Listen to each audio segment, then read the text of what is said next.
We're joined by Washington Lee University head men's soccer coach Mike Singleton. His squad was picked number 1 in this year's ODAC preseason poll. Coach, this is just your 3rd year in the league right now at Washington Lee, so last year just your 2nd, and you took the team from somewhere in the middle of the pack of the ODAC and won the ODAC title and then won an NCAA game and almost had a shot there at getting your 2nd NCAA win right there with the 2nd round contest. Talk a little bit about last year's experiences, including just your plan for the progression of the club and if you got there a little quicker than you thought you would. Okay, well, I think last year the best way I describe it is somewhat surprising. We knew we had a good new group of players coming in, and we know the returners had worked really hard and elevated their work rate and expectations in off-season work as well. But to have the season we had last year was truly surprising to us, as we thought it might come a few years later than it did. But the freshmen last year came in just really ready to go and really were coachable and absorbed every bit of information we were trying to go over. And I can't say enough about the upperclassmen, particularly the 2 seniors last year who had been through transition with different coaching, with different styles, and now had 13 new guys on the team in 1 year with only 2 of them coming back.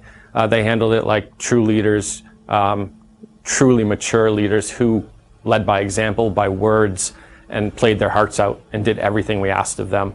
And I really respect those 2 a great deal because of the way they managed all the youth on our team and all the different opinions that had to come together to be on the same page to have the season we had.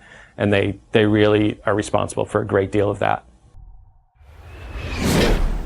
Well, right up the core of the field, we look pretty strong, and I'm very comfortable with that. You know, Gillen Beck in goal had a great year last year. I know he's been playing a lot over the summer and is really excited to come back and have another stellar year in the goal. Pat Barry's been a multi-year all-conference player and a true leader at center back, and we expect him to continue to do the same and really have his best year. With Pat, he's been injured every single year he's played so far, so that's our goal, is let's keep him on the field for the whole season. Captain Kevin Molnar is a junior, and he's going to be anchoring in the middle of the midfield, and he's sort of a stabilizing force for our team. And we think some of the youngsters are going to step up and mature a bit and really show themselves a bit more than last year. Wilhelm Ricka, I know a lot of people think he's quite a handful, and he's been working on a few things to improve his game, and I think he's going to have a breakout year.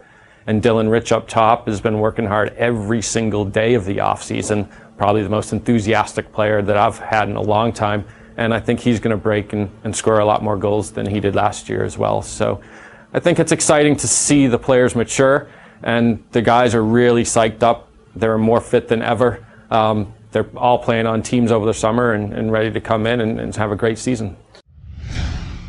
Well, we have a much smaller class than last year because you can't really bring in 13 guys every year. But we have 6 guys coming in from Texas, from California, from Virginia, a good mixture of the guys. And we expect they're all going to be able to contribute right away.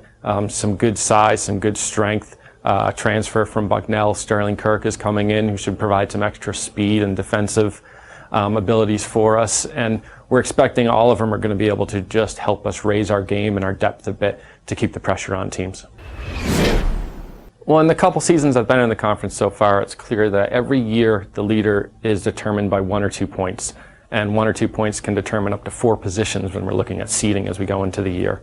From the position we're in right now, you know, we're excited to be picked to be the favorite, but I also look over the last 10 years of ODAC, and only 1 team has repeated as champion in the last 10 years. So that kind of speaks very directly to the challenge that's ahead of us, is every year teams are competing, and when you are picked as first, everyone's gunning for you, and they're going to bring their A game every time. So for us, we have to realize last year we surprised people and we benefited from that. This year, we have to be ready for all those guys who are going to be gunning for us. And in the typically competitive ODAC where we have so many teams competing for those top spots, we can't take anything for granted.